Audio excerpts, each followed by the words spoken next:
Welcome again to Cottage Talk. I'm Russ Coleman. Joining me right now is Tony Gold. This is our match preview, our three keys to victory for Fulham against West Ham. This entire episode is actually exclusive on the Cottage Talk Patreon page. So you can actually watch us live, which we are broadcasting live on X, on YouTube, and on Facebook. It will stay on YouTube, but it will not be on X and Facebook after this broadcast. But if you want to listen back to it or watch it at your luxury, please do subscribe on the Cottage Talk Patreon page. If you're watching, you'll see the scroll below. It's Cottage Talk. Patreon page is at patreon.com/Cottage Talk. Please do check it out. All right, Tony, let's get to it. Massive match on Saturday for Fulham. It's against West Ham. West Ham are in a very difficult spot right now. They need all 3 points. They need to win this. I'm talking about West Ham. I've listened to a lot of podcasts about this match. This is pivotal for them. Every match is pivotal for them. They've had a disappointing season. They also happen to have a manager they have a lot of respect for, and they have some quality players. This will not be easy whatsoever, but it's a match that Fulham should win. I'll say it right off the bat. Give me your opening thoughts. Yeah, obviously, always interesting when you get to this point of the season, Russ, because, sort of the midway point, if you like, our last game before the new year. Look, West Ham find themselves in the bottom three. No one wants to be there, but they've only got themselves to blame. And, Nuno's got a big job on his hands to get them out. They're 5 points away from safety. It's been a hugely underwhelming sort of campaign for them, so far. And, this is a game that Fulham, on paper and the way that results have been going recently, should go there and get a result. But as you know, Russ, this is Fulham. So having got, the results against Burnley and Forest, this is a game that they could quite easily turn up to tomorrow, not show up and end up getting beat. Because that would be the Fulhamish thing to do.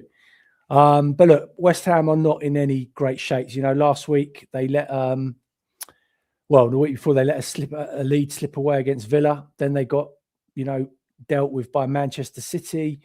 So look, I mean, Fulham turn up, get at them early, play the way that, we know they can, then we should get the result. It's as simple as that.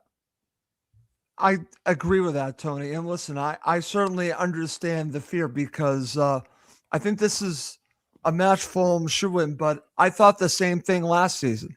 So I'll give a cautionary tale because at the London Stadium last year, you had Potter, I think, just had taken over at that point, if I remember correctly, Graham Potter, and or shortly just was new to the job.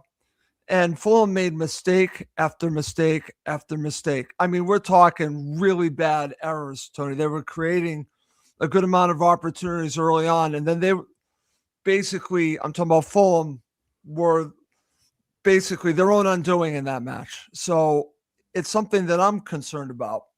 But as we look to preview the match, and I look at West Ham, I'm going to name some players, and you look at them and you're thinking they've got quality. Callum Wilson, I believe, is a player you've always liked, if I can remember it correctly. You got him as your striker. You've got Bowen. You've got Paquetá. They have some players that can actually hurt you, Tony. How concerned are you about some of these players? Yeah, look, they definitely have some good players. The problem is at the moment, Nuno is not finding.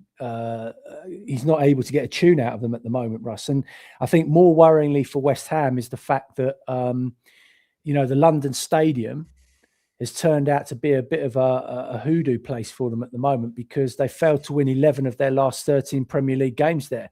In fact, they've losing 8 and claiming 3 draws since March. I think I read that somewhere. Yep. But even more worrying than for Fulham is that they don't have a great record at West Ham. And we haven't won there in our last 13 out of last 14 visits to the London Stadium. So, something has to give tomorrow. And, if West Ham turn up, Nuno gets them organised, they have players that can hurt us. No question about it at all. But really, the emphasis is on Fulham. They're the team in the driving seat at the moment. They're the team with the wins and so-called, playing well, even though, we got the result against Forest. I don't think we particularly performed that great. And West Ham will know that. They would have watched that game very closely. They would have eyed up a lot of our vulnerabilities. And I expect Nuno to try and exploit those. No, I agree with that, Tony. And listen, ongoing theme that I keep listening to. I heard it as we were getting ready for the last match with Nottingham Forest. I listened to all these podcasts and watched these videos. Same thing with the West Ham. Their lead, to give them hope, I'm talking about, in this case, the West Ham supporters, before it was the Nottingham Forest supporters. They look at the fact that Fulham has 3 players away at AFCON. 3 players. By the way, West Ham have 2 players, and Aaron Wan-Bissaka is a player that I've always rated. He's away. So both teams have players away. Fulham have 3 significant players away. So the way that I wanted to look at it, because I keep hearing so much about this, we've now had Fulham play without these players a couple of times. How do you think that they've dealt without, talking about Fulham, these 3 players? I think that, we have to be, we've been lucky with the opposition that we've had. I think that's helped. But, I think you can clearly see that Fulham aren't the same without those 3 players, that's for sure. And so, it's taken away a little bit of fluidity from us, especially in the final third. But that's to be expected. And like I said, at the end of the day, going into this match, if you start to believe all the stats and all of that kind of jazz, then if we take the last 6 games, Russell, West Ham have lost 3, drawn 3. Fulham have won 4, lost 2. So on paper, Fulham should be going there and they should be getting a result. But as you all know, as we know, the form guide always goes out the window when Fulham turn up, because you know what? At some point, those stats have to change. And at some point, West Ham will have to pick up a W at some point. And, lo and behold, can't be, surprised if it happens tomorrow. But I think ultimately, West Ham will be affected by those players not being available. We certainly will be affected by not having those 3 players available. And we've shown we can cope, but we haven't really been tested. And I think West Ham actually will give us a bit of a test tomorrow. I think they will as well, Tony, honestly. And like I said, the one thing that will be a focus when we go to the 3 keys to victory, obviously, I'm going to be talking about the managers, because Nuno is a manager that I've always respected. Still dumbfounded by how things ended for him at Nottingham Forest. I've actually learned a bit about it. There was really some internal stuff going on with him. It wasn't, and honestly, in my opinion, what I've been told, it had more to do with clashes of words being said and amongst him and someone else. And it really came down to that.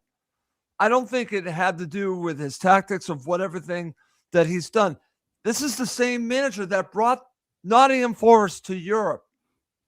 This is a quality manager and someone that Marco knows very well. Now, I actually think is friendly with. So it's someone that it's going to be a good coaching battle, and I'll talk about that. But that's a factor in this. But I'm also thinking, I'm hoping that the Fulham players, Tony, remember last season, remember going there, and honestly, their own mistakes caused, I'm talking about Fulham's own mistakes, caused a lot of what we saw at the London Stadium. I hope that they rectify it. And I hope, if I was Marco, I would be starting, before they went out for training, showing them video from last season and say, listen, this is where we got it wrong. We need to fix this. Not this time. Because if they do it again, I'm talking about Fulham. If Fulham do it again, and I keep using they, I apologize. If Fulham continue to do the same things that they did last season, they'll get beat, because this is a team that needs the 3 points. So this will not be an easy match, but I'm going to stick with it. It's a match Fulham should win. I'm if they lose, I'm going to blame the club because Fulham should go to the London Stadium and win this match. They're and not just on paper, but the players themselves. I think they're the better team going into it, but I've seen it too many times. It doesn't mean anything if you don't show up. So they have to show up. All right, Tony, let's now talk about what Marco shared at his presser. I think the one worrying issue I was worried after the match and actually during the match was the situation with Harry Wilson. So let's talk about it now. So he's a doubt. Sounds like he will be assessed, and Marco will have a decision to make for tomorrow. Not ruled out, as we would say over here, but is a doubt. And based on what I was reading, a good doubt. And again, this based on what I'm reading, I don't know. If I had to put odds on reading between the lines, maybe 50-50, Tony. So I want to talk about this in a couple of ways. First of all, how much of a loss if Wilson can't go would he be? Well, the way he's been playing, Russ, it would be a huge loss without any shadow of doubt. He's been one of our most consistent players in the last 2 months. Contributed some very important goals, assisted as well. So without any shadow of doubt, it would be a major issue for us not to have him fit. My feeling is if it's 50-50, and that's my feeling. But, yeah. If your feeling is right, Russ, then I don't think that they will risk it because of the bigger games that are coming up. And if he's going to have to sit one game out, then you know what? You take this as the game that he could sit out, and maybe Adama Traore can come in and show West Ham what he can do just before they sign him in January. So, it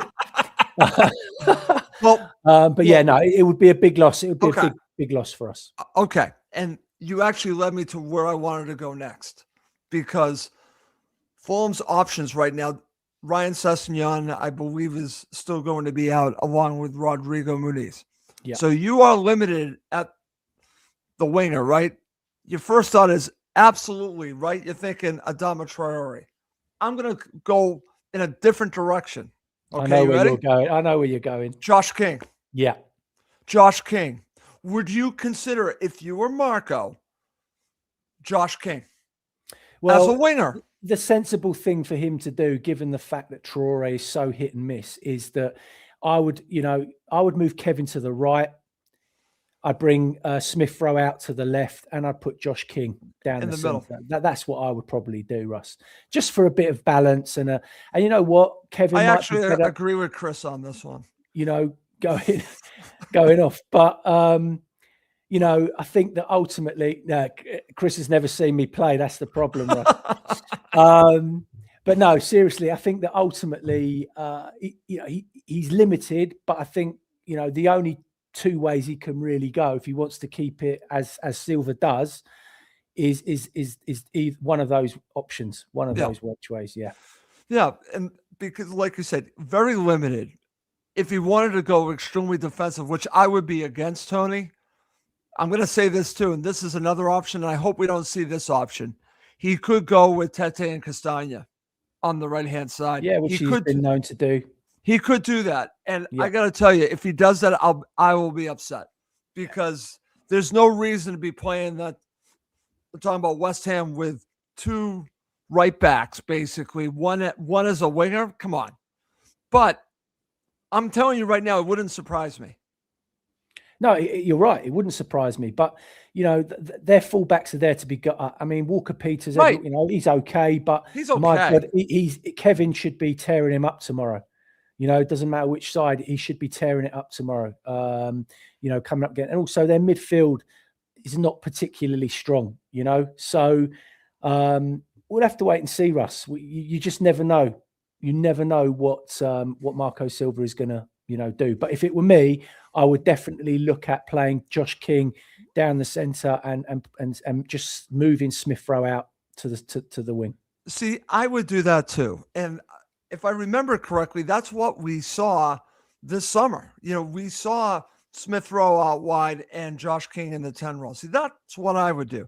Something tells me he will not do that, but we shall see. Listen, I'm going to actually share something with you, Tony, basically just to give us an idea of what it might look like. This is from whoscored.com because it really just breaks down what potentially both starting 11s could be. So I'm going to share this and get your thoughts on it. So this is the way whoscored.com is thinking it might go. Now, this is including Harry Wilson. You would have Tete, Anderson, Cuenca, Castagna.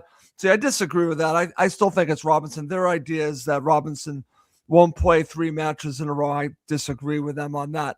Berger and Lukic, Rowe, Wilson, Kevin, and Jimenez. That's what they're going with, the idea that Wilson is fit.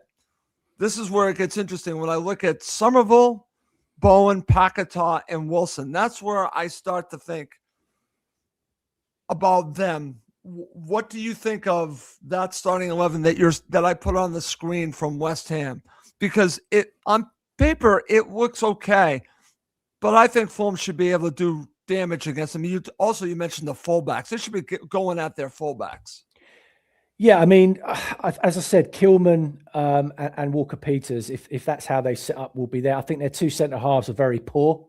Yep. And I think that for me, it would be really important, whether it's Josh King or Emil Smith Rowe in the 10, that you deploy Raul high, make sure he plays off the shoulder of either Toledo or Mavropalit, whatever.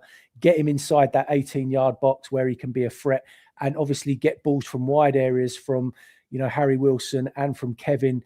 It's really important that we get in behind those fullbacks and put it in. But as I said, the main thing is that the problem I have, Russ, is by playing Sander Berg and Sasa Lukic, right? You're not going to threaten necessarily their midfield, which I think is also relatively weak. So that block square that West Ham have got, right, that is the area where we should really be able to affect the game and cause them a lot of problems. But obviously, by playing those two sort of, Sander Berg won't drive forward necessarily, right? And Sasa Lukic won't. Okay. He's much more natural to move forward.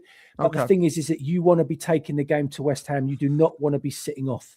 Okay. Would you consider, and we'll do this when we talk about a starting 11, but since we're going through different options, would you consider Kearney and sitting one of those other two? I personally would leave out. I know this is going to sound bad. I would leave out Sander Berg tomorrow, and I'd play Kearney and Lukic. Yeah, okay. Without a doubt. Because that actually worked pretty well, right? I mean, that wouldn't be so crazy. That's why, again, that's one of the reasons we need to control the midfield tomorrow, right? Okay. We control the midfield tomorrow, we win the game. Okay, so that's why I'm going through these different options. I know what it looks like that we'll probably do Berg and Lukic, but what if Marco looked at it and said, you know what? As you said, we need more control. Let's get Kearney in there. We can always bring Berger in. We could always bring Reed in, because he's talked about the different options he has at his disposal.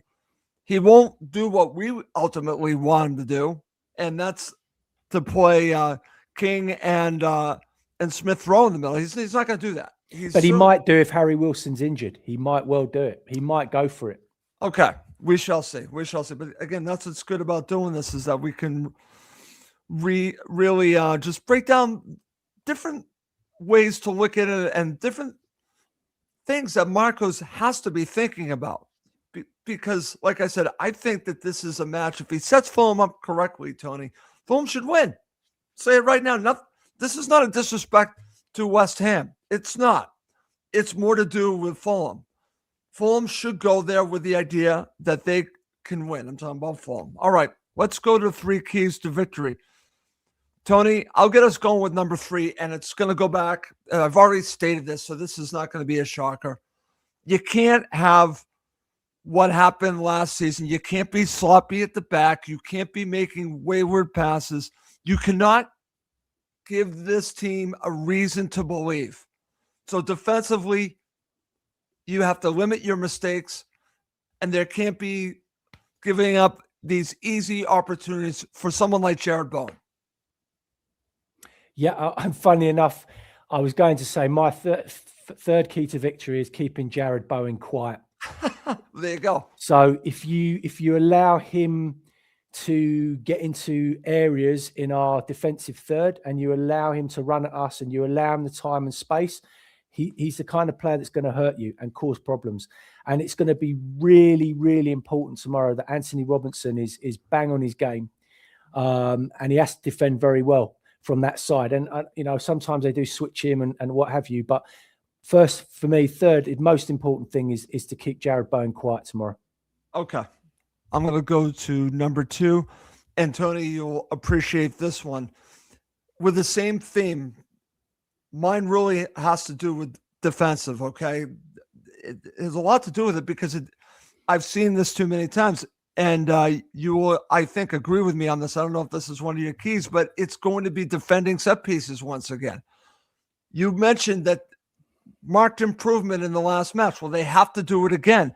I have no idea how West Ham are on corners and on free kicks, but I'm telling you, I know the issues Fulham have had with them. It's about giving up cheap goals. I don't want to see Fulham give up cheap goals. Have to be rock solid on defending set pieces. That's my number 2. Yeah, and I'm pleased you mentioned that because it's obviously critical, absolutely critical. And we'll see, as you say, we'll see whether or not we can be as solid as we were the other night, as switched on, as concentrated. That's key. My second key is the midfield battle. Okay, and I think Fulham have the players to dominate in midfield, but again, it will come down to how Marco Silva decides to approach the game and set up. It seems to be very much likely he's going to go safe Silva, and Sander Berg and Sasha Lukic will more than likely start in there, which is fine. But he's got to allow one of those two to be able to break forward and become a much more attacking player in the final third. And I think that naturally falls on Sasha Lukic to do. So I'm hoping that, he does that. But obviously they then got to get on top of Potts and Magassa if he plays in there, because I really do believe that is where West Ham will struggle tomorrow if we can dominate. Okay. Chris, I had a thought. I wish I could introduce you to Marco. I wish I could introduce Marco to myself and share this with him, because I agree with you 100% on your comment there. Okay. Tony, let's go to number 1. And number 1, no shocker, because it's usually my number 1, but especially in this match, it's going to be the coaching battle. It's going to be, can Marco outduel, I believe, who is his friend, Nuno? Can he do that? And Nuno is a quality coach, but will he overthink it? I think that Nuno overthought it when Fulham played at the City Ground. I think he totally did. I think that Marco was in his head. Will he be in his head again? Well, I hope so. But I think Marco has to get his tactics right, set Fulham up. Like I said, we will learn a lot 75 minutes before the match of what we're going to see, Tony. And I always put a lot of stock on this. And I know I'm critical of Marco a lot for different reasons, but I always truly believe, I can't name too many times I said, you know what? He hasn't set Fulham up well. The game plans are usually really good. It's the lack of adjustments I get the problem with when it comes to Marco. So I think he'll have Fulham ready, but he has to get everything right here. Yeah, absolutely spot on. My number 1, Russ, and Chris has mentioned it there about the defense needing to play a 10 out of 10 game. Yeah.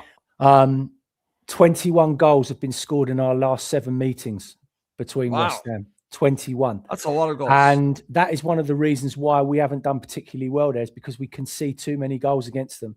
So for me, the defense has to be absolutely bang on. Clean sheets don't lose you football matches.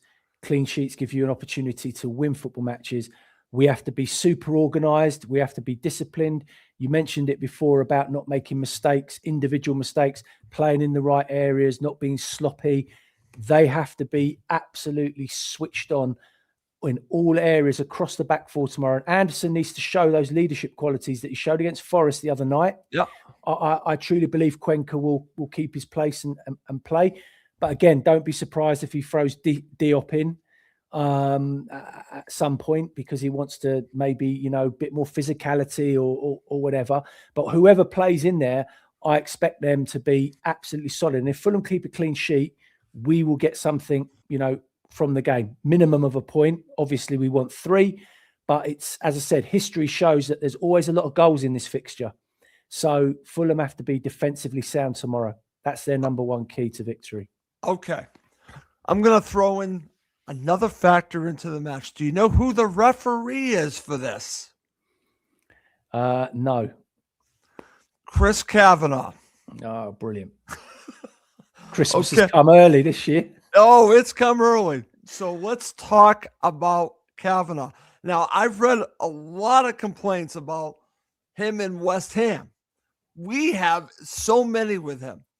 So my thought is this: please don't make yourself a part of deciding this match, Tony. The one thing that drives me nuts about referees is the ones that make it about them. I think Kavanagh a lot of times makes it about him. I want him to make it about the teams and not him. Give me your thoughts about this. Obviously, I'm just sharing this with you. Well, apparently he has to wear the Grinch outfit tomorrow when he's refereeing. So that'll be interesting. No, listen, I mean, look, we've had some shockers with him as referee, that's for sure. And like you said, let's hope it doesn't become about the referee tomorrow. But if he's just been as bad for West Ham as he has for us, then, the likelihood is that, the way that he refs the game, Russell, I think we're going to have to expect that, there's going to be some moments where he's going to affect the game, because that's just the way he is.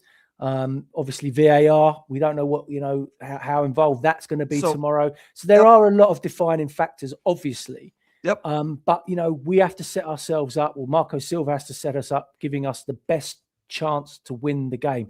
And as I said, as always, once the players cross that white line, it's on them to deliver.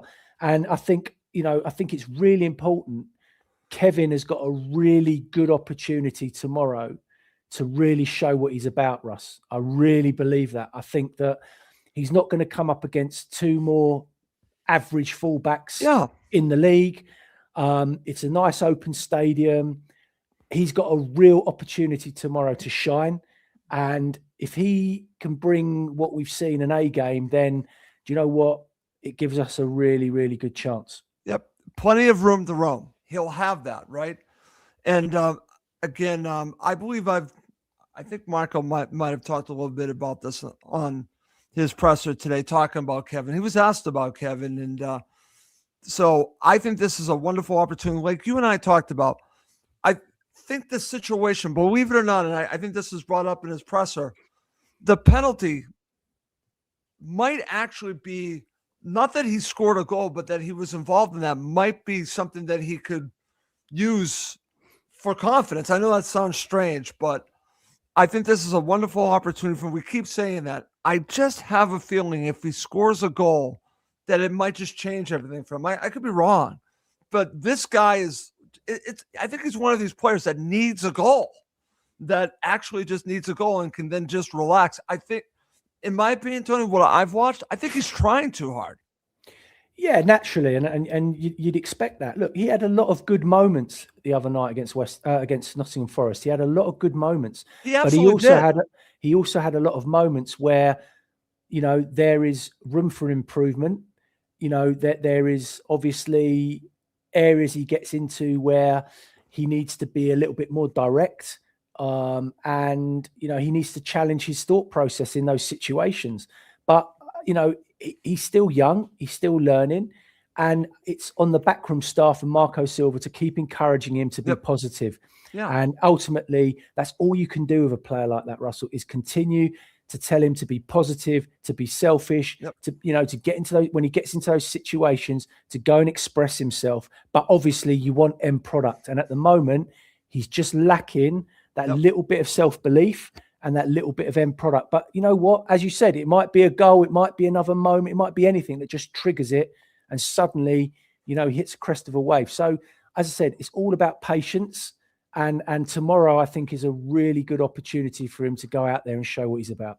Right. And listen, we've seen this with Fulham players. We saw this, I could even say we saw a moment. And I think the situation even recently with Harry Wilson had to deal with playing for his country. He was coming off of that really good spell, and he brought him into playing with Fulham. The Emil Smith-Rowe situation is, a feeling that I have is that I thought that was building over time. This situation might be more direct, meaning that it might just be, like I said, a goal that gives him the confidence that the switch turns on. I think he might be someone that just needs that switch turned on because the ability is there. You said that. Right now we're getting good moments and bad moments. We need it to go from 50-50 to 70-30 and then maybe 80-20 because I'm going to tell you right now, Smith-Rowe's at 90-10. Okay, there's still some bad moments. But he went, I think, from 50-50 to 90-10. It's possible to do that. So I agree with you. That's why I'm glad he's playing. This is a wonderful opportunity for him, not just this match. The match is coming up with Chukwueze being gone. If they can get this guy going, I'm serious. If they get him going and they recruit well in January, the guys come back, all bets are off. We could have a completely different season. But he is going to be critical to that. So let's hope we can get him going tonight. I'm glad that we're talking a lot about Kevin. All right. Let's get to talking about the starting 11, what we would do, and then what we think Marco is going to do. Give me your starting 11. Well, I think we've already alluded to it. I think that ultimately it'd be Leno for me, obviously, without any shadow of a doubt. Yeah. Robinson, Cuenca, Anderson, Tete. Then I would be going with Sasa Lukic and Thomas Kearney in the middle of the park with Josh King just in front of him. I'm going on that Harry Wilson won't be fit. So I'm going to go Kevin on one side, Smith-Rowe on the other, and Raul up top. Okay. Interesting. I'm just thinking of the possibilities here. Okay. So I'm going to go something similar to you. I will go with your back four and Leno. On the left, I am going to go with, this is where it gets interesting. I'm going to go with Kevin. In the middle, I am going to go with, I'm going to say what you said. I'm going to go with Lukic, Kearney. I kind of like that. I'm going to go with Smith-Rowe. And then on the right, I'm going to go with you and say Wilson's not going to play. I'm going to put Josh King on the right. Okay? I'm going to put Josh King on the right. That's what I'm going to do. Now, I believe, I want to say he played in a FA Cup match last year on the right-hand side. So I think that there is precedent for that. So I'm just going to throw that out there. Now, what do we think Marco's going to do, Tony? What do you think Marco's going to do? I think that he's going to go with exactly the same team as he did against Forest. But as I said, if Harry Wilson isn't fit, then my hunch will be that he's more likely to. I don't think he'll start Smith-Rowe and King together. I just think he's got a thing in his head. So I think it will be Traore. I think it'll be Traore too. Traore will be the only change if Harry Wilson's not fit. Okay, excellent. Let's see. Okay, so Steve shares this. Yeah, he's right. But it's not about, you know what, Steve? It's about controlling, the first 60 minutes of that game. And I think if we control the first 60 and get the game done and dusted in that 60, then you can take him off and get Berger on, and then obviously change it. Of course, he hasn't got the legs. No, he doesn't. He doesn't have the legs. I agree with Steve. He doesn't have the legs to go 90. No, but I think he can start, though. I think he can start. I think we need to control midfield. You saw the other night against Forest the amount of times we gave the ball away, Russ. Yep. And it put us under so much unnecessary pressure. Right. And I just think we need someone in there that can get on the ball, settle us down, get it moving, get us playing, get us on the front foot, and Kearney can do that. Right. And I understand Steve's point, but the way I'm looking at it, do the reverse of what you did against Nottingham Forest. You start Kearney, and then you bring on Berger later on. That's what I would do because, like you said, that establishes the control. Then we're controlling the match. We are really controlling the match. And then when his legs have really gone, you take him off and you bring on Berger. That's what I would do. Let's see. This is from Combs. Says Adama playing the right would worry me. Will he play not to get injured or show West Ham what he has to offer? I don't know. I mean, I don't know. Who knows if Adama Traore really wants to go to West Ham? I don't know. But I also think that he's a professional, and I think that he will do a job. Let's see. This is from Steve Reynolds. We'll keep them coming. Tony, if Adama has a stinker, do we lose out in the transfer deal? It's an interesting way to look at it. Listen, I think, Steve, on that point, I think West Ham know what they're buying. And maybe that, because there's been so much talk about it, don't be surprised if that deal's already been done. But who knows? They know how inconsistent he is. They must know. They've watched him enough. They would have looked at him and known. So okay. I don't think we'll lose out. Okay. Before we finish up the show, I actually want to just have a little January transfer window talk just at the very end. But let's go to predictions, my friend. Give me your prediction for the match. Okay. Well, probably had too much wine and Christmas pudding, Russ, but I'm going to be really positive tomorrow. And because I know that there's always goals in this fixture, and because Fulham are riding a crest of a wave and I can't wait to be tsunamied off it, I'm going to go Fulham 3-1 victory. Oh, okay. That just made my day. 3-1 from Tony Gold being extremely positive. I love that. Okay. Yeah. Wow. I'm not going to be as positive as you. I'm going 3-2 though, but I agree with you. I think there's going to be a lot of goals. I'm saying 3-2. I think this is going to be a little bit of a, as we would say over here, shootout. I'm going to say 3-2, but I like Fulham. I do like Fulham in this match, Tony, but I think a lot will tell us with that starting 11, how Marco is going to play this. Is he going to do what we're talking about? Or is he going to go in the other direction, kind of like Nottingham Forest playing the double pivot? What will he do? I'm fascinated by this. But I think, regardless, I do think that Kearney's going to play a role. I think he'll play a role, Tony. Whether it's off the bench or starting, I think he's going to play a role. All right, let's see here. We got from Wayne says, 100% sure that Fulham will win against West Ham. 2-1. Fulham. Kevin will score tomorrow. I like that one. Okay, let's see. Chris says, if Wilson plays, West Ham 1, Fulham 2. If Wilson does not, West Ham 1, Fulham 0. Okay. Of course, because he's a former Liverpool player, you just got to go there. You just have to. You can't help yourself. Okay. Combs says, West Ham 1, Fulham 2. Love it. And Steve Reynolds goes, gives Fulham a victory with a goal from Raul. I like it. Okay, good stuff, Tony. All right. To end the show, a little bonus talk because we're getting close to the January transfer window. I actually want to share just a couple names worth throwing out there. This is just pie in the sky. There is one that there is some transfer speculation, but you mentioned a player. I want you to throw this out there because I like our conversations. You had a player in mind that if you're Fulham that you would target, and he might be available.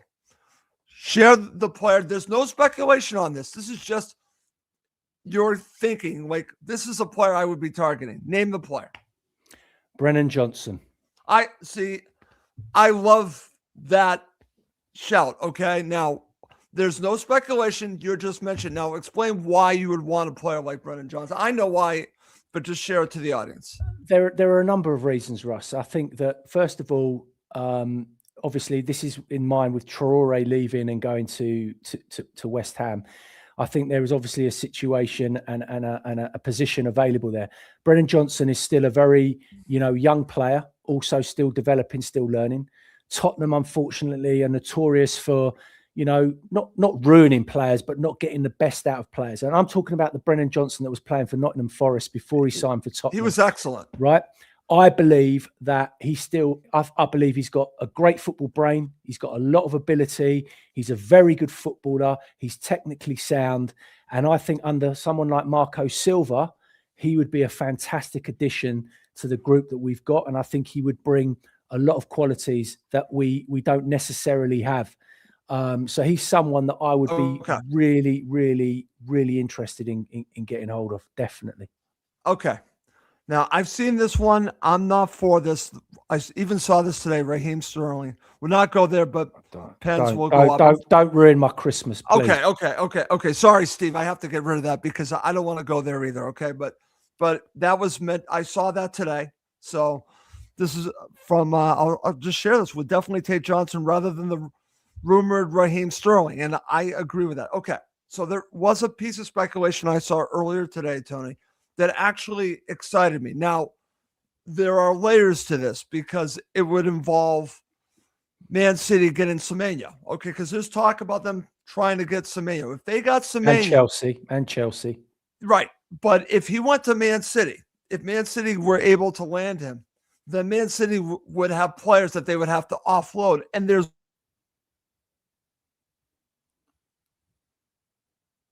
speculation of teams in Spain, 2 teams in the Premier.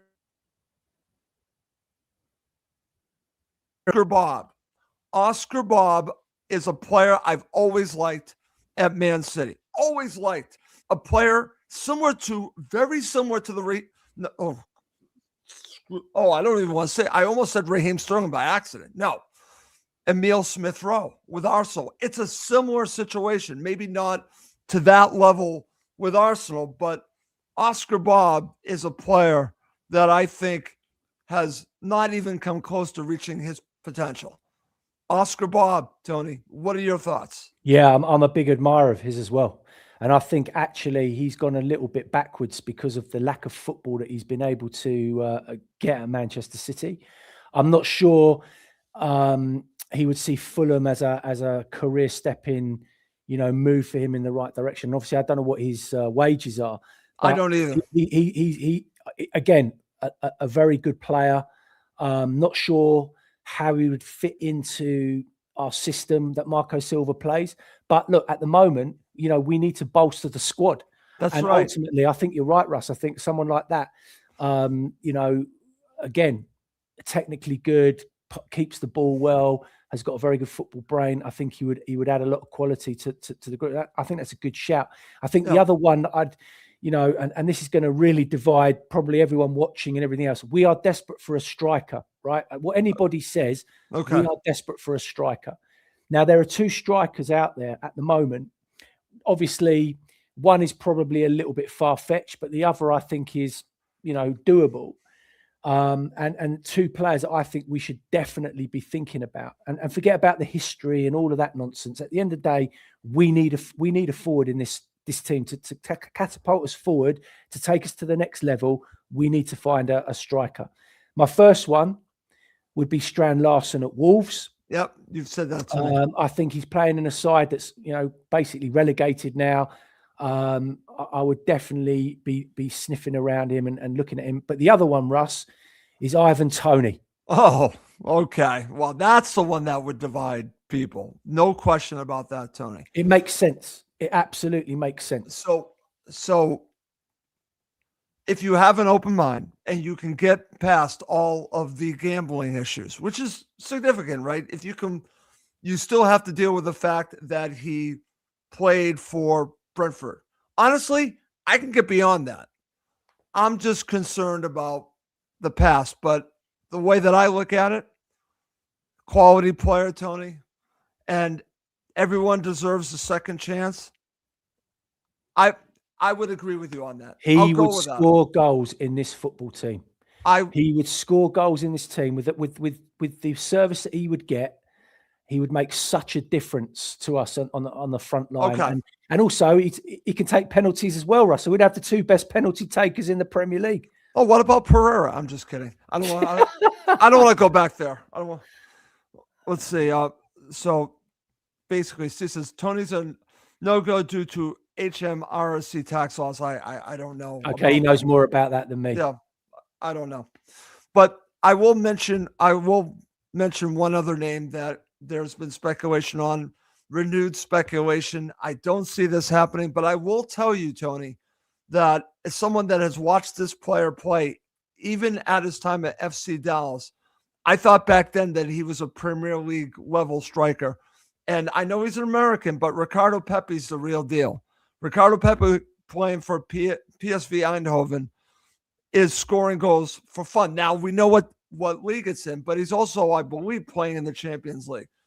He's no joke. I would really, if I'm Fulham, I continue to try to go after him, but they want big money for him, and I don't know if I'm prepared at that point to basically do what it takes to get him, because I think it's, again, they're talking 35 million pounds.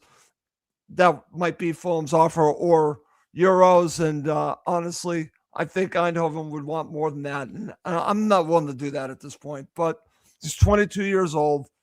He has a future in the Premier League. Just something to think about. And Fulham have had a lot of speculation with Ricardo Pepe. I'm just telling you, when he does come to the Premier League, you heard it from me. He is a Premier League striker. I'll just say that. Okay. Great show as always, Tony. I hope you enjoyed it. Thank you for doing this on such short notice. No, my pleasure. Thank you for having me. And I just, like I said, Russ, I hope that, as I say, we get a positive end to the year tomorrow, and then we go into January ahead of the curve. And I think there are some really, really good players available in January. Yeah. I really do. And for once, can the Khans just be ready, proactive, and actually, look at these guys and think, actually, do you know what? They could make a huge difference to us, finishing in the top 10 and then finishing again in mediocrity. And I really believe that if we can bring in 2 or 3 really good signings in January, it could honestly catapult us, Russ. I really believe that.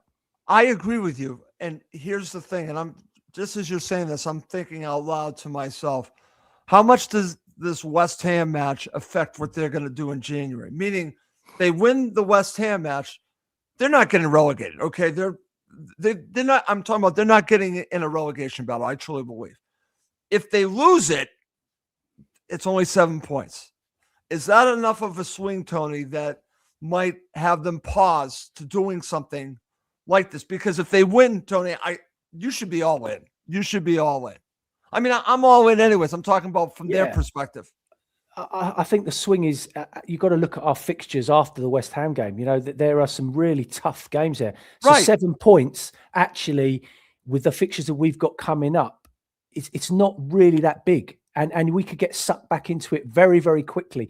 But look, we're talking about one place now, really, because let's be honest, Wolves and Burnley, unless they have an unbelievable second half of the season, they're done. They're down. So you're looking at, you've just got to be better than, at the moment, Forest, West Ham, Leeds, Brentford, Bournemouth, pretty much. So you've just got to make sure that you've got enough. And I believe we do. Okay. But I think that to help the cause, I think by bringing in 2 or 3 really good quality signings will just secure it for us. And like I said, Brennan Johnson, for me, I just think he ticks all the boxes, Russ. He really does. He ticks so many boxes, and I think it would be a really exciting signing for the club, for the fans, and I just think he's a good player, and I think it's something that they should really be thinking about. Okay, great show as always, Tony. Fantastic. Final thoughts before we go. Yeah, listen. Happy Boxing Day to everyone. Hope everyone that's going tomorrow enjoys the game, and hopefully we get the 3 points going into the new year, and happy new year to everybody that's watching. Yeah, I want to say just happy new year to everyone, happy holidays in general to everyone, and thank you everyone that watches and listens to Cottage Talk. Before we go, just one more time, just want to mention that if you haven't subscribed on the Cottage Talk Patreon page, please do go to patreon.com/Cottage Talk. It's reasonably priced to become a member.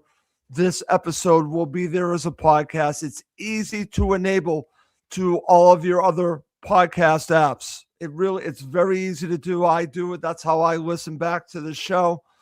But you have to be a member to have the option to listen back to this episode. And this episode will stay up on YouTube, but I will not be up on X or also on the Cottage Talk Facebook page. So if you like what you are listening and watching, please come over to the Cottage Talk Patreon page. All right, that's going to do it for this episode. He's Tony Gold. I'm Russ Goldman. Thank you as always for watching and listening to Cottage Talk.